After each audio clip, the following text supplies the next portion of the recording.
Kia ora whānau. Welcome back to the vlog, another early morning vlog. Got my cootie here with me, about 12:30 in the morning.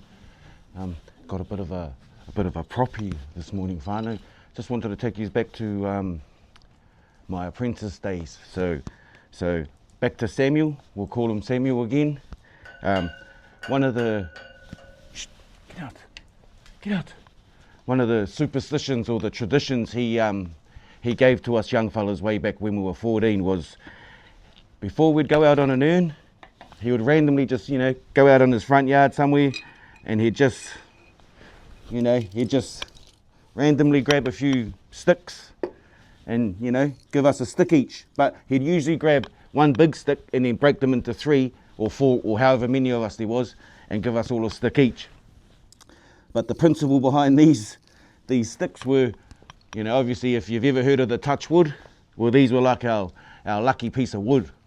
And back in the days, if you ever went to one of my bros, we'll call him Tommy the Gun, because he was the gun, and he had a big bowl. He had a big, massive, like a little wicker basket bowl thing that he sat on his table, and it was full of sticks. And I didn't even put it together. And I was like, fuck, what are those, my bro? Didn't even think. And he was like, those are fucking all my sticks over the years. And I was like, wow, that's amazing.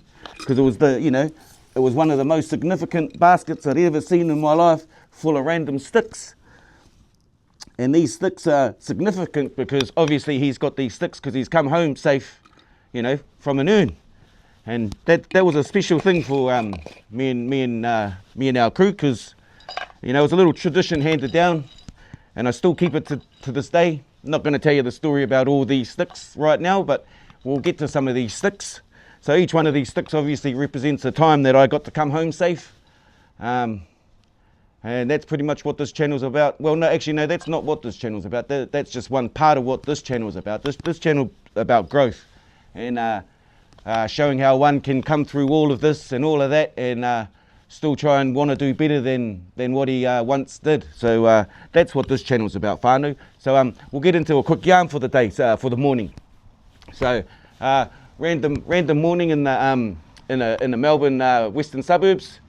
Old Pete's turned up and asked us, we've got the police here, whānau. They're checking it out. They want to get in on the vlog, whānau. Check it out. Here they are. Here they are, whānau. Look, 2 cars. What the hell is this nonsense? They're going to make me go viral. Bloody bored. 2 police cars. For the little old me, should we go and ask him if he wants to talk? Shh. Get out the back. You right? You right, mate? I'm excellent, mate. I'm just seeing if you're alright. I'm wondering why you're shining a light on me. Get out! Hey? You know why I'm trying to lie? Yeah. Sure. Go see your sergeants, mate. Ian. You go see Ian, Matt, or Wade, or whoever you got in there, mate. Yeah! Get out the back. I'm working, mate. What are you up to tonight? I'm a working, mate. You're working? Working, mate. What do you do for work? Content creating, mate. What's your name? Sorry, can you identify yourself, sir? What content? Can you identify yourself, sir? Just your badge name, or whatever you'd like to identify yourself as. Can you identify yourself? You got a mask on? I don't need to. I'm allowed to wear a mask. You've pulled up on me, shining a light. Least you can do is I will make a complaint. Here we go, whānau. This officer here failed to identify himself when asked by a member of the public. There we go, whānau. He knows the protocol. He knows the protocol, whānau. Are you a sergeant? Yeah. They'll know who I am, mate. Check it out on YouTube. You're going to be on YouTube, bro. What's your YouTube channel? Tēnā tāne. Check it out, bro. Check it out, my mate. I'll go have a look. Go have a good look, my mate. Subscribe it. You'll be a great. I will appreciate that, bro. Straight up. Have a good night, my mate.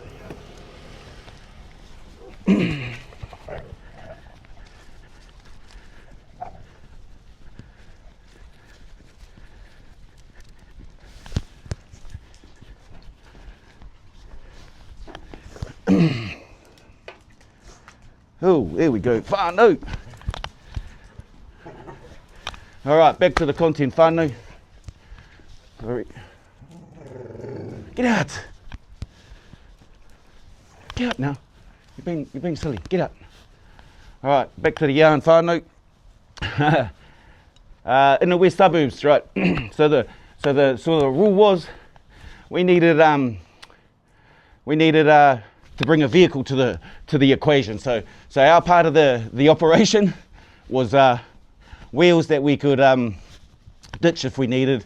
No link to Sam, no link to us, and yeah. So I just happened to, like I say, I learned how to steal cars when I was a young fella, and that was me. I brought the vehicles to the equation, all to learn how to gain entry to all these places. So when I learned all these things, I just ran with it. But anyway, getting back to the yarn, we were in Airport West, in the little industrial area. Actually, I brought a blue TX3. That's what I brought to the equation on this night. We were in Airport West, and we'd come across a little like a garage. It's like a little back garage, or I can't remember, but it had a bit of a smoke rack. And he obviously thought, right, I'll start these two out, because there was only two of us on this night, me and my bro Tommy the gun. And we'll get to why we called him the gun later, because he was the gun. But anyway, he was the youngest of us too, mind you. He was only he must have been 13 at this time. Wow, the man. Well, Tommy, he was 13. Go for a walk. Yeah, anyway, we were in Airport West, and we come up to this garage, simple Jimmy and Enter technique, filled up a bag of tobacco, and this was my first ever, proper cash earn. This is where we took, I'll finish the story first.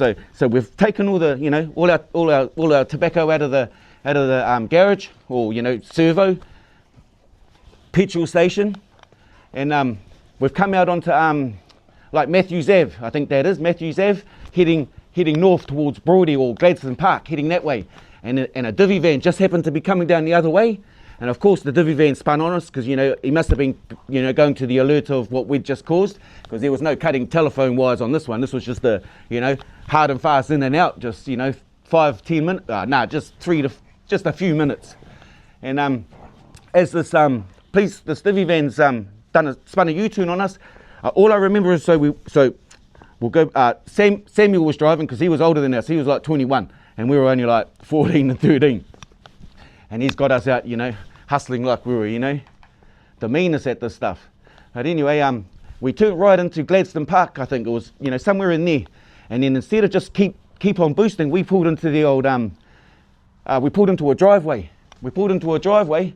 And then we started hauling fences. But as we were hauling fences, I saw the divvy van go straight past where we had just parked our car. So I turned around and gone to the bro, going, "Bro, should we go back and grab the car? They went past." And he was like, "Did they?" I was like, "Yeah." And this was the clash, because he taught us another golden rule was, if we ever get chased, or we're ever in a scenario where we've got to give up our load, we give it up and get out of there. Live to fight another day was always the rule, because you can give up that load, and as long as you don't have to go to suffer any consequences for it, you can live to fight another day and get it back. That was always the principle behind this philosophy. Well, on this particular, on one of the first times ever, he's taken us out. So this would have been like the third, fourth, or somewhere around there. The first handful of times we've gone out, and I've convinced him. But our other bro Tommy, he's taken off a different direction, and I'll follow the bro Sam. And me and him, we were brainstorming, should we go back, should we, shouldn't we? Well, we did. We went straight back, jumped straight back in the blue TX3. We reversed out of the driveway, and we went back the way we came now, and we drove all the way home. And this is where I met our fence. Let's just call him, we'll call him Dick, because he's a bit of a dickhead. No, he was a good cunt. But no, we'll just call him Dick for argument's sake. And old Dick was our fence. We could literally take anything from tobacco, alcohol, postage stamps, batteries, deodorants, pretty much you name it, we could take it there, and he'd give us a third of the price. And that was pretty much our fence for the next a lot of years anyway. A lot of years until we started thinking, we started getting a bit, getting our own connections and making our own networks and stuff. So we upped our game and got better prices elsewhere. But yeah, we took it back to our fence, and we made $1,200. And even though my bro Tommy the gun, took off the other way, he made it home still. And we obviously made it home because we went back to the load and took the car and went back took care of business. Went back to the fence, and yeah, we made $1,200. It was the first $400 I'd ever made for such minimal amount of work, it felt like. And I was only 14, so I'm hooked now. I'm addicted. I didn't want anything else. This is what I wanted. Now I was 100% sure that this is the game I wanted to be in, and I was signed up. I was like, I'm down, and I continued to do that for the next 3 decades. Whānau. I had to wear many hats because I had to hide this fact. So, I had to, have a cover story every time I travelled, and I, just had to tell fibs and wear many hats, be able to blend in and not stand out too much, trying to do this sort of mahi. But yeah. And then from there, right, we'll talk about another one. So from there, right, he thought, right, these boys, I like these boys. They're the two that I'm going to sort of, grab when I need, help with something. And this is our first, Charlie. It's the first time we done I cut the telephone, the first time we got into a PMG box. So again, we're only 15. On this occasion, I had it was a Mitsubishi, a Magna. That's what they called them back in them days. It was, nice undercover car, perfect for what we needed, 4 doors, big boot, or, reasonable boot. And we drove all the way down, so back in these days it would have been like the Nepean Highway, actually southeastern arterial, down to Dandenong, out those ways, and we've gone down to the South Gippsland Highway, out to, way out sort of Port Phillip Island ways, a little town called Inverloch. So I'll try and bring up a bit of a map for you to show you where we are. I'll try and put up a few maps of all of these, places I'm talking about, so you have a better idea of where I'm talking about. But yeah, we went out to Inverloch, and there was this a tobacconist, right? There's a big proper tobacconist, like the ones that are, next to the train stations or in the big shopping centres, like the Smoke Marts or the TSGs or whatever the big tobacconist is. This was the main tobacconist for the town. The first time we've ever done it, so the bro showed us once and for all how to do these, cut these wires, whack the box off, and it was like we had a little nook. So as you imagine the footpath, but instead of the door being parallel on the footpath, it had a little nook and cranny. And then the bro Sam, he pulls a couple of wheelie bins, traps that, gives us a little bit of shelter from the street, I suppose. Actually, no, I've got to go back because we've done all the waiting. So just imagine, we've done all the waiting. We've all gone, we went and found a big, massive pick. We found crowbars. We found, all the other, pieces we're going to need to get into this door. And I tell you, this door was one of the, when I seen him break into this door, I was convinced now that nothing could stop us, because what he did was, wow, I just thought it was, what he did was he didn't stop until he found a way to get into where he was trying to get in, knowing that alarm is not going off anymore, and no one's going to come unless they see us, cruising down the street. But this is a tiny country town, and nobody's up at 1, 2, 3 in the morning, trying to see what we're up to. And anyway, so we've cut the wire, whacked the box off, waited the hour, gone to find some tools, and now we're in our little nook, right? The bro Sam and Tommy the gun, they're on the door, because one of the first, this is another one of the lessons we learnt, right? This man taught us all the lessons that's pretty much guided my my career path, I guess. So all these fundamentals and all these core values and all these superstitions and all the rest of it, they pretty much came from this guy. And the first thing he sort of said on this day, or on this evening, he goes, right, I need to tell you guys one of the most important things of this. He goes, the person that's keeping keeping guard or keeping watch, that's the most important job in this game. Because if the guy that's keeping watch is watching the door, watching the guys on the door, or watching the safe, or watching something they're not meant to be watching, then we're all likely to get caught, or it raises our risk. right? So the guy that's sitting at the front watching the street, hiding behind the bin, making sure that if anyone comes, we're the first ones to know, and we're out of there before they even know what we're doing. So that was my job, and I said on this evening, I said, bro, I'll do that job, because I understood what he was saying. He was more or less saying, I don't need someone that will get distracted. I don't need someone that, wants to learn here before there. And I was like, bro, I don't care what the job is, just give me the job and I'll do the job. So I sat there for 20, 30 minutes waiting while the bros bloody, they were, I don't know, I didn't see them do it exactly because I wasn't watching right whānau. I wasn't peeking. But they couldn't get in on the normal side, right? So they've tried to go in on the lock, break all the padlocks and, do all that. They couldn't get there. So the bro's like, oh, well, never mind that. So he just goes over to the hinge side and just starts wrecking the hinge side. Boom, boom, boom. Next minute, the whole door just falls apart. It just fell down from the opposite side, and it was still hanging on the other side. And that's how hardcore this door was. So, we couldn't get it on the right side. So that's a lesson to all you business owners out there, right? Get subscribed. If you've armed up one side, don't forget to arm up the other side, because even if you've got all the padlocks and locks and everything on one side, if your hinges aren't secure, or that side ain't secure, that door is just as weak as any other door pretty much, because you find a way. But anyway, this is the real business for us. So we're 14, we've just done our $400 each earn. Me and Tommy and Sam are back at this envelope tobacconist, and this was where it really, the light bulb really went for me, like I'm really signed up now. So we've gone into this tobacconist, and no carry on whānau. We emptied this tobacconist. So to give you some idea, back in 1993, a packet of tobacco, like a packet of 20s, was like $5. 25s was like $6 or something. Tobacco was only like maybe $12 or something like that. So it was cheap, and we used to sell our tobacco back then for $2 a packet. And on this occasion, in this envelope tobacconist, we made $2,000 each. So my bro that was 13, I was 14, and our bro Sam, we've all walked away with $2,000 in our pocket each, easy money. Safe as, we got our stick. I've bloody tossed my stick, and my bro's thrown his stick in his basket. But anyway, yeah, but that was just like, wow, Like, we're buying all the best shoes, we're buying all the everything, thinking we're the mans. And yeah, that was just our first of many.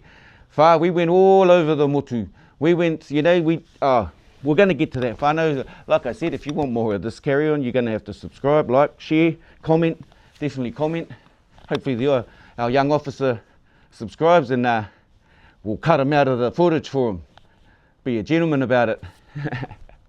But nah, yeah, whānau, I hope you've enjoyed that yarn. That's my yarn for the night. I just wanted to share, a little bit of my apprenticeship days and superstitions, and how where I'm going with this whānau is pretty much core beliefs, eh? So as a young fella, I developed all these core beliefs and all these systems that sort of led me down a path, and these these systems and these core beliefs.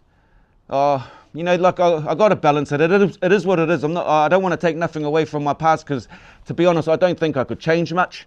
I definitely wouldn't, take none of that away, because that gave me my experiences that I have today, and I feel blessed that I got to do those things, and have those luxuries in life. So some of the things that we were doing. So, like again, like my bro, I'll tell you as a quick yarn, right? Our bro, my bro Daniel. So my bro Daniel Warwick, this is the bro old Dan. So he was younger than me again, and this was back in, this would have been like 94, say. So now we know, we're all linked in now, we're all tight. And where did we come back from this one? Oh, this would have been a Wantagi one. So let's just imagination, right? This was a year later now, so we haven't got the bro Sam with us. I'm leading the show now. We're not leading the show, but I'm saying, brothers, let's go. So 4 of us have gone down to this Wantagi one. I won't tell you all but we've come home with another $6,000, 1,500 each. And our plan was, when we got back to the bros, because we used to live at the bro Daniel's mum's house. She was, she was that lady that took all us boys in and let us, live in her house like it was our house, and she made us feel home, and just what a family is all I can say. They showed us, what this was about, you know, on their side of the fence. And just all I could say is great people, you know, all my bros, my bro Bo, my bro Lee, my bro Michael, all of them, Daniel, his mum, his dad, his uncles, yeah, top people, gentlemen, and a lovely lady. But I've forgotten where I was going with this. But oh yeah, that's right. So my bro's 14, we're 15 now probably, and we've come up with this brilliant idea. We're all, you know, we're rich again. There's $6,000 between us, and we've gone, you know what, fellas, should we go to Sydney? You know, we're only like 15 and stuff. And the bro's only 14, and the other bro's only 14, and there was like 5 of us. There was my bro Sean Thomas. He's passed away now too. You know, bless to the brother. Our bro Khan, our bro Tommy, me, and Daniel. Yeah. That was 5 of us, and we've gone to the bro's mum. We're going, oh, Penelope, can we is it alright if the bro Daniel takes a few days off, well, 2 weeks off school and flies with us to Sydney for a bit of a holiday? And she was like, yeah, all good. And he ends up flying with us to Sydney, and that's a whole nother yarn. Whānau whā, we've got the meanest stories about that. Oh, and the bro Rodney, that's right, the bro Doughboy. Brother, I hope you're subscribed. I'm going to look you up. The bro Dowie, yeah, got some mean yarns coming. Whānau, get in the comments anyway, just, you know, gives a yarn. I'll tell you about some of the things I got caught for. You know, some of the things I actually went to jail for was usually cars. You know, bit of an attempted burglary, another burglary. These were just silly ones, you know, not just silly ones, just amateur ones really, just being silly fellas. Just, you know, thinking we run the show and could just do anything we wanted and not putting much thought into things sometimes. Just being reckless. Yeah, reckless, that's what it is, not being professional, eh? Pretty much. You know, when you be professional, you take care of business, you come home at the end of the night with your stick in your sock or in your belt or wherever you put them, and you put them in your basket to say, I got home safe. I'm blessed. I'm blessed to be able to come home to my family and provide. Well, you know, but not really, whānau. Like I said, we're sorry. We're trying to do better now. So like I said, I hope you like, share, subscribe, comment. Definitely get in the comments. Mauri ora whānau.